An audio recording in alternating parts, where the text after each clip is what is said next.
Paz do Senhor, meus irmãos, tudo bem? Eu venho aqui mais uma vez passar uma palavra para vocês a respeito do estudo.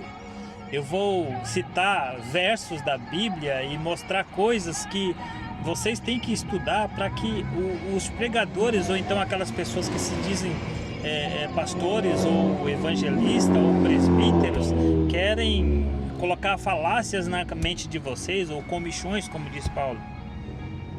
Vamos citar Jesus, por exemplo. Jesus, quando foi tentado,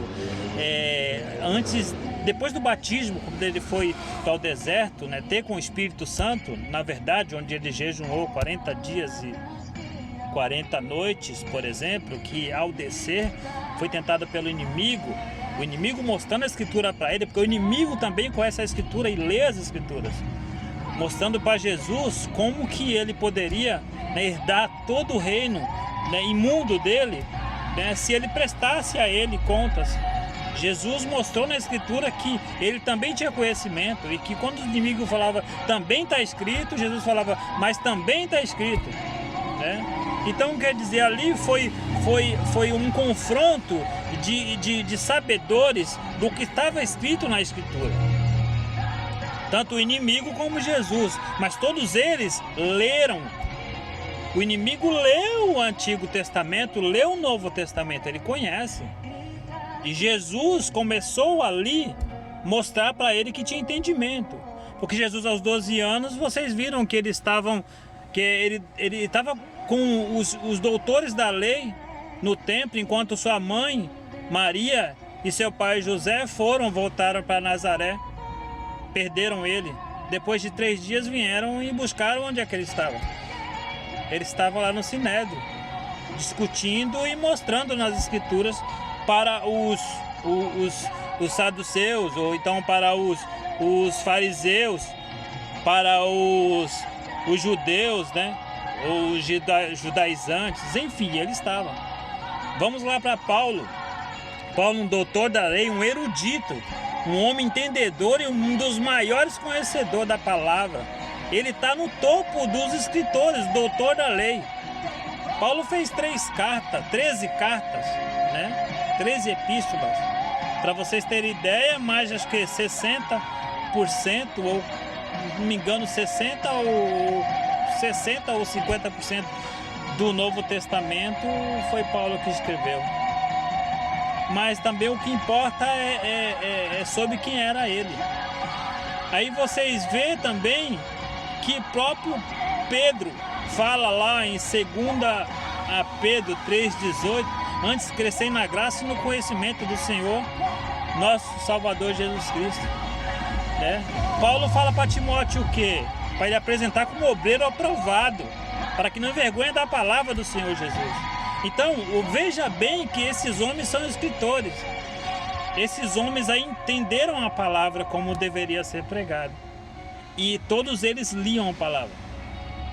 Irmãos, eu quero falar isso para vocês deixarem de... Não estou falando para vocês não irem às igrejas, mas para vocês terem entendimento de que não podem vocês ficar abaixo de falácias, de comichões, de pessoas que não entendem o Evangelho e estão querendo levar vocês de uma forma que vai destruir teu relacionamento com Deus. Sabe por quê? Porque Deus, meus irmãos, Ele te deu o livre-arbítrio e você vai para a igreja que você quer. Independente da igreja que você está, mas veja bem se está sendo pregada de acordo com o teu Evangelho. Será que uma irmã ou irmão por pular, por fazer cambalhota, por falar em línguas estranhas, que talvez não é do Espírito Santo, e não estou falando que não existe, que existe sim, que eu sou pentecostal. Nós temos os dons recebidos da parte de Deus. Temos os dons, tem 9 dons que é distribuído pelo Espírito Santo. E tem também o fruto do Espírito Santo. O fruto todo mundo tem que ter. Perseverança, paz, amor, compaixão. Esse é o fruto do Espírito Santo. Os dons são os dons de cura, dom de maravilha, dom de língua, dom de profetização, dom de milagre, Tem o dom também de interpretação. Então tem que ver qual o dom que você tem. Às vezes você busca o dom de línguas, quer falar línguas, quer pular, quer fazer cambalhota, e não é isso. Deus tem um dom dentro do seu coração que você não desenvolveu. É como se fosse a fé. Muitas das pessoas escutam aquela parábola que Jesus fala assim, que se você tiver a fé do tamanho de um grão de mostarda, né, ou como um grão de mostarda, você pode transportar montanhas de um lado para outro. Então Jesus falou assim para os discípulos daquela forma, para eles entenderem que a mostarda era uma simbologia da fé, né? Por exemplo, porque começa pequenininha, ela dá mais de 3 metros de altura, onde ela comporta passarinhos, dá frutos, dá mostarda, entendeu? E o reino de Deus é daquele tamanho. Começa pequeno, mas cresce de tal forma que ninguém mais pode sair dele. Então não quer dizer que é porque eu preciso ter uma fé bem pequenininha que eu vou transportar a montanha, não. A fé vai crescendo de acordo com você vai buscando o evangelho. Também aquela parábola que Jesus disse, né, que a parábola que Paulo fala em 1 Coríntios, versículo, acho que 2, 9 ou 9, 2, uma coisa assim. Estou aqui no carro, não vi na Bíblia, mas que diz assim que os olhos não viram, os olhos não viram, ouvido não ouviram, nem desceu o coração do homem, coisas que Deus tem para nós. Isso aí lá em Isaías 64:4 ele tinha falado de que Jesus Cristo que viria, que seria esse homem aí. Mas não que eu por ter essa palavra que eu vou ver coisas ainda que meus olhos... Claro, o reino de Deus aí é imenso, é incondicional, tudo bem, mas é uma simbologia de que estão falando. Então quer dizer, você vai ver coisas que você não viu, claro, com certeza, mas mesmo se for na palavra mesmo, não quer dizer isso. Quer dizer na vida de Jesus Cristo, o homem que trouxe a glória para nós, que eles não viram a maravilha que tinham visto, né, que Jesus fizera com eles. Não viu Jesus levantar paralítico, né, fazer cego enxergar, morto levantar, ressuscitar. Essas coisas ninguém viram antes. Então foi isso que Paulo quis dizer. Então temos que ter discernimento no que estamos pegando para nós da pregação que estão fazendo. Por isso que eu disse para você que não é porque fulano de tal pula, ou fulano de tal pula, ou aquele no pé do ouvido que algum irmão vem falar para você que não sei o que, isso, aquilo, outro. Cuidado com essas coisas, né? O que eu falo para vocês assim, eu comecei a entender de acordo quando eu comecei a pregar, irmãos. Na verdade, há 3 anos atrás eu estava pregando. E aquilo eu estava de um jeito que eu estava pregando e as pessoas estavam entendendo a forma que eu estava pregando e estava bom. Mas aí eu vim ter uma reflexão com Deus e eu vi que eu estava vazio, que eu precisava entender. Como que eu posso passar para as pessoas as coisas que eu estou pregando se eu não sei o que eu estou pregando? Claro, as coisas que eu preguei, na verdade, eu fiz estudos, né? Mas o meu entendimento sobre aquilo é raso, ia ficar só naquilo, não. Então eu acabei mergulhando nos estudos. Estou fazendo o curso ETAD, né? Fiz o básico, agora vou fazer o médio, né? E se Deus quiser faço o doutorado, faço o mestrado e o doutorado. Agora, o principal de tudo que eu fiz foi o básico. O básico mostra para você como que você deve ser organizado com a palavra do Senhor, mostrar toda a escritura, mostra todo o entendimento para você. Agora, os outros são mais acadêmicos, mas são curso livre. Mas para Deus o mais importante é esse.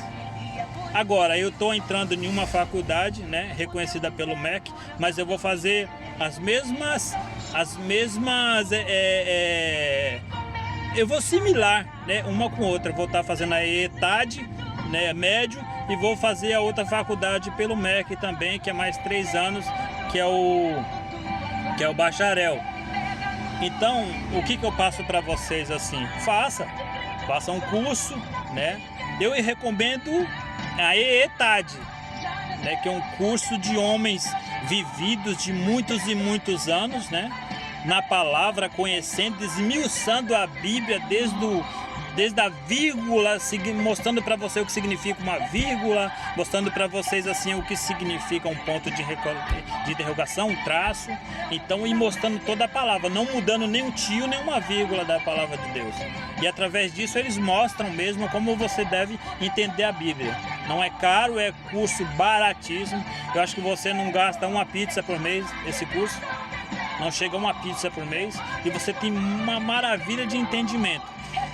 Então, o que eu quero passar para vocês é que vocês mergulhem nos estudos, interprete bem a palavra do Senhor e não fiquem atrás de comichões e pastores e evangelistas e presbíteros falando coisas para vocês, para edificar o coração de vocês e acabar danificando mais ainda. Pare com esse negócio aí de achar que a irmãzinha com 8 ou 9 anos está lá pregando, arrastando multidões de gente. Arrastando para onde? O que ela tem de conhecimento teológico, de conhecimento bíblico?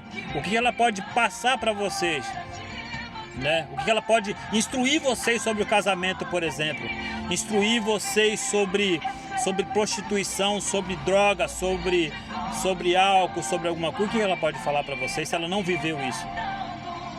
Então vocês têm que ter condição de entender o que está sendo pregado para vocês.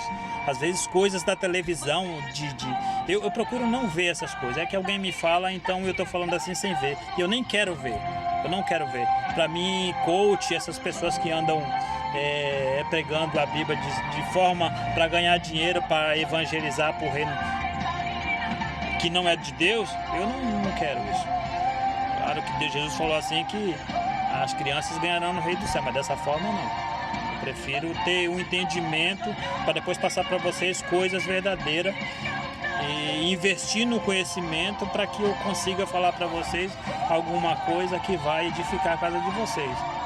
Não coisas que eu quero arrastar para a minha vida de milhões de seguidores e depois eles vão sair fora, como fez muitas pessoas aí, como aquela menina lá, a Priscila Alcântara, né? E o J.A.